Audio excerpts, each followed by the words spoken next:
प्रभु के नाम की महिमा हो। एक बार फिर से हम प्रभु की हजूरी में हैं। खुदावंद का धन्यवाद हो। हालेलुया। हालेलुया। आज का वचन बहुत ज़रूरी है हमारे लिए और हर उस जीवित प्राणी के लिए जो प्रभु पर विश्वास करता है और जो नहीं भी करता उसे भी इस कलाम को सुनने और समझने की ज़रूरत है। हालेलुया। मेरे साथ मिलकर आप सभी आमोस नबी की किताब निकालें। ओल्ड टेस्टामेंट, आमोस नबी की किताब 8 अध्याय पहली आयत से पढ़े। परमेश्वर यहोवा ने मुझको यो दिखाया परमेश्वर यहोवा ने मुझको यूं दिखाया कि धूप काल के फलों से भरी हुई गर्मी के फलों से भरी हुई एक टोकरी है। एक टोकरी है। और उसने कहा, हे आमोस, हे आमोस, तुझे क्या देख पड़ता है? तूने क्या देखा है? मैंने कहा, धूप काल के फलों से भरी टोकरी। गर्मी के दिनों की मैंने एक टोकरी देखी है और उसमें फल है। हालेलुया। हालेलुया। ध्यान से सुनिएगा। तब यहोवा ने मुझसे कहा, तब यहोवा परमेश्वर ने मुझसे कहा, जो तूने देखा है गर्मियों के दिनों में जो टोकरी फलों से भरी है उसका मतलब क्या है? मेरी प्रजा इज़राइल का अंत आ गया है। किसका अंत आ गया है? मेरी प्रजा इज़राइल का अंत आ गया है। क्यों? क्योंकि प्रभु का वचन ये हमें सिखाता है। इज़राइल कौन? इज़राइल कंट्री नहीं, इज़राइल देश नहीं। याकूब इज़राइल और उसका वंश नाम क्या था? याकूब। लेकिन परमेश्वर ने जब उसे बरकत दी तो उसे क्या कहा? आज से तू क्या होगा? इज़राइल। हमारा नाम कुछ भी हो, लेकिन अगर हम प्रभु के बेटे और बेटियां हैं तो हम सब मिलकर क्या हैं? इज़राइल। हालेलुया। इज़राइल। और जो इज़राइल में है, जो प्रभु के घराने में है और उसके बेटे और बेटे होने का दावा करता है और उसके कलाम, उसके वचन, उसके हुक्म के अनुसार नहीं चलता, प्रभु की वाणी के अनुसार, वचनों के अनुसार नहीं चलता, पढ़े। मैं अब उसको और ना छोड़ूंगा।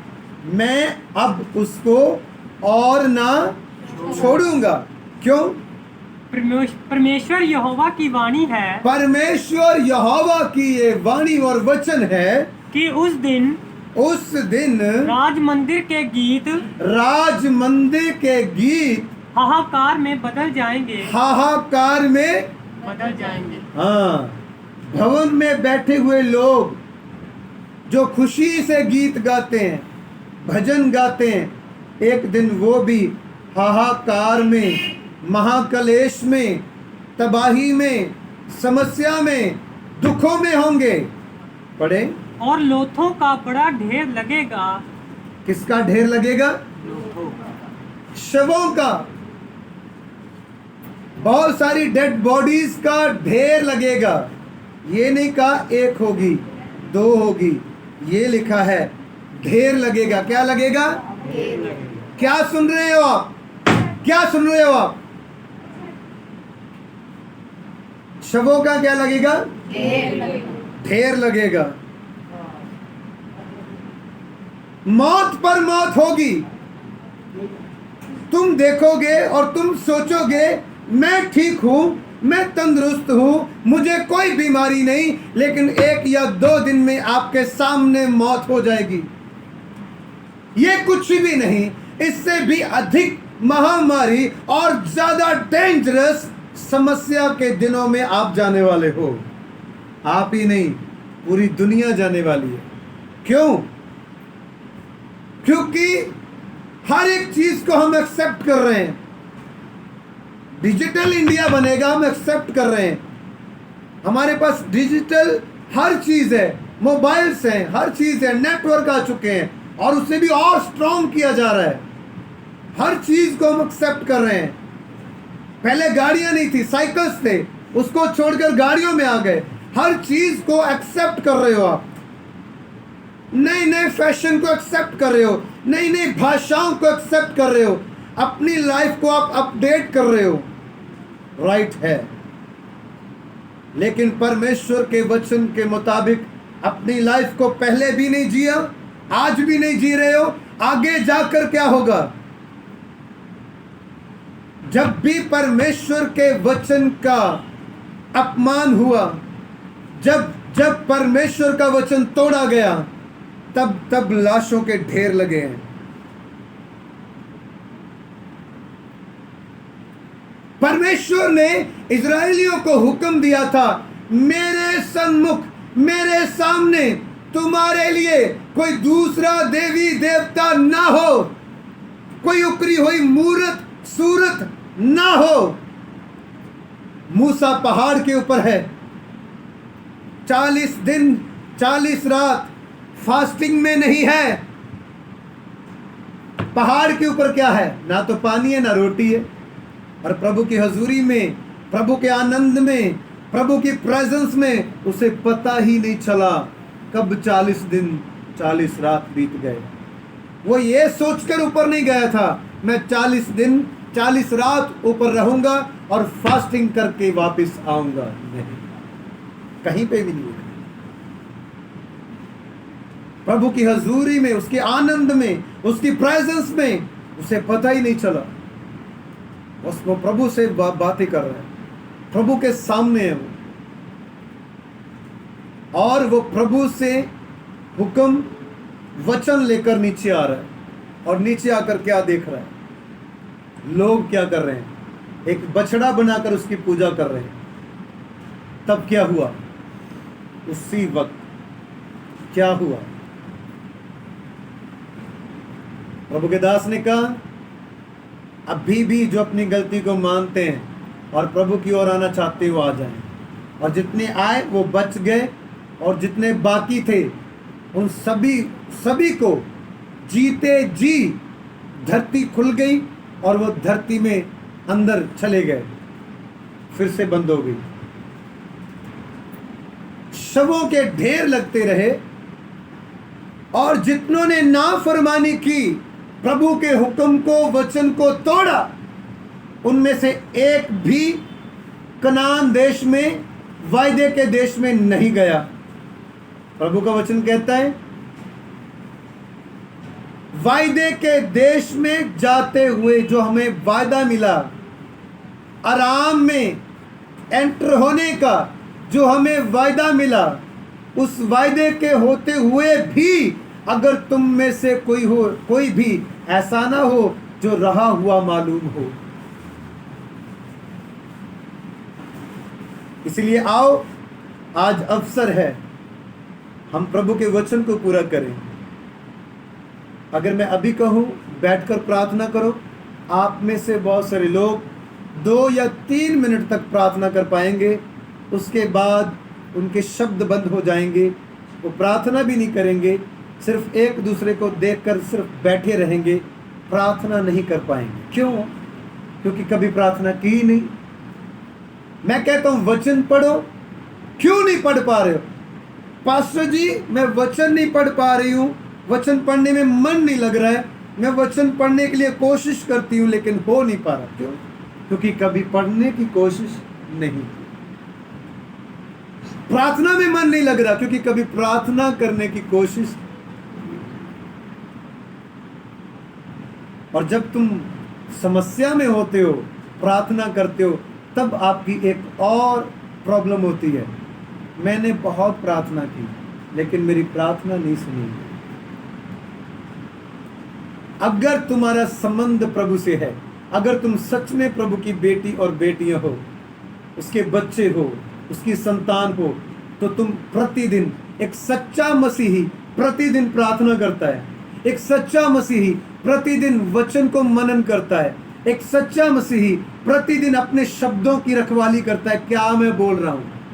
वो अपने उठने बैठने को भी देखता है, अपने पहनने को भी देखता है। हालेलुया। हालेलुया।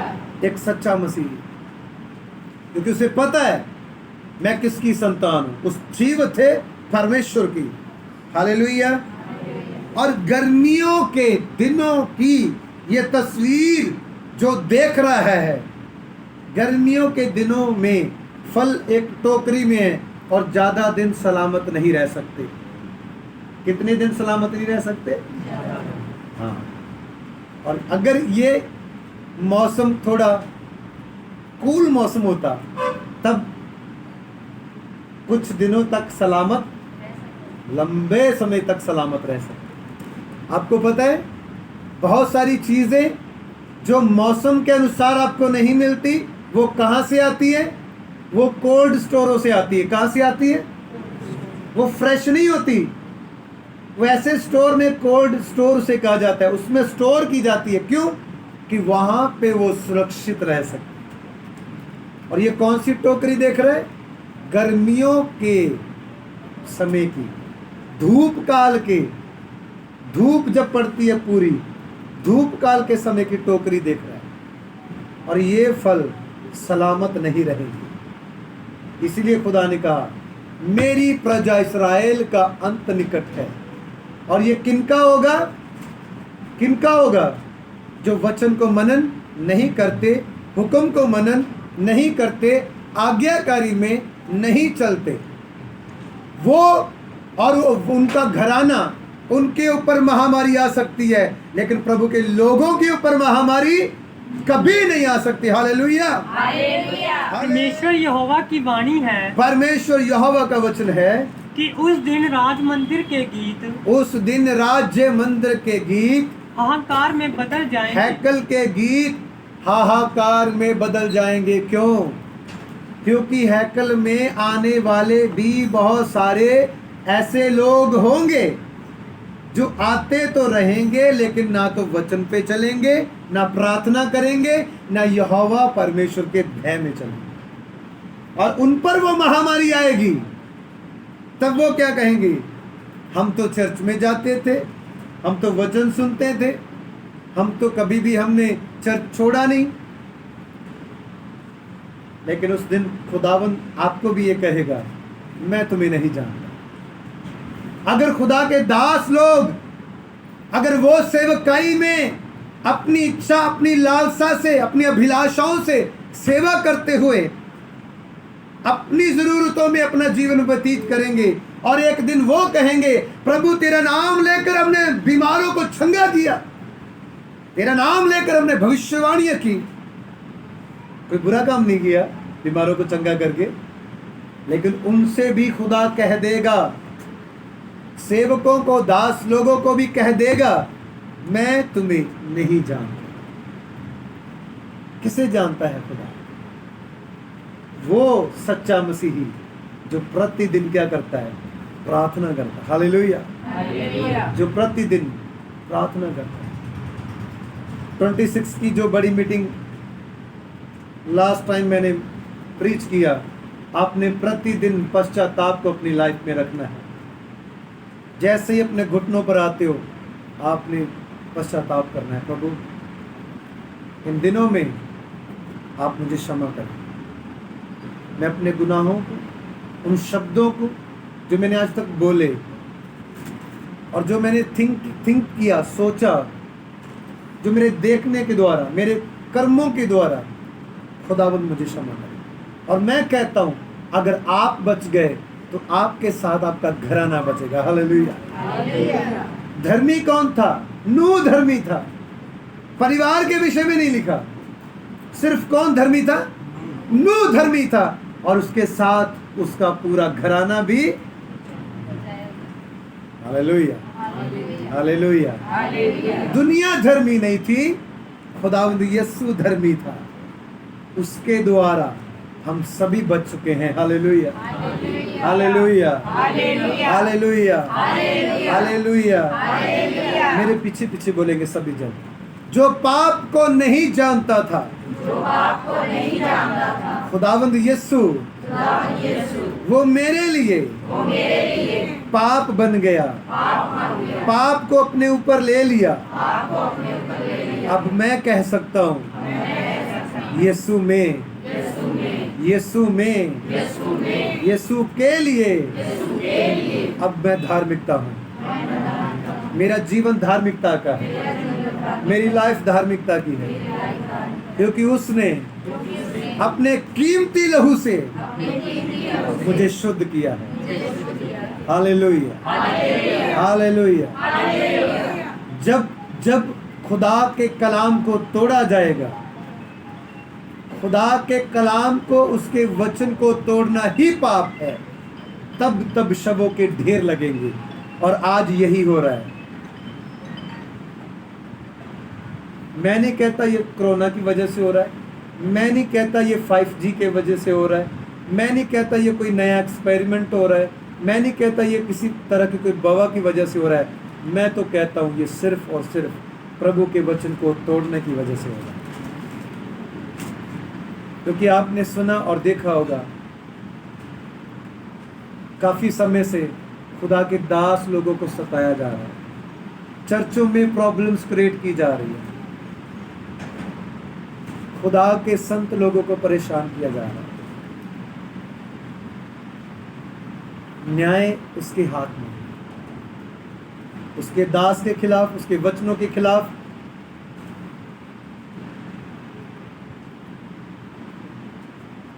प्रभु के खिलाफ जो भी खड़ा हुआ, मेरे पीछे पीछे बोले सभी जन, जिसकी और यहोवा परमेश्वर है, दुश्मन उसका कुछ नहीं कर सकता, बीमारी उसका कुछ नहीं कर सकती, समस्या उसका कुछ नहीं कर सकती, महामारी उसका कुछ नहीं कर सकती, किसी किस्म का वायरस कुछ नहीं कर सकता।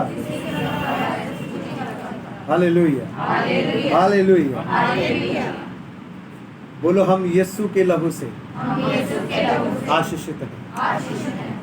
प्रभु यीशु इस वचनों के पढ़े और सुने जाने पर आशीष दे। आमीन, आमीन, आमीन।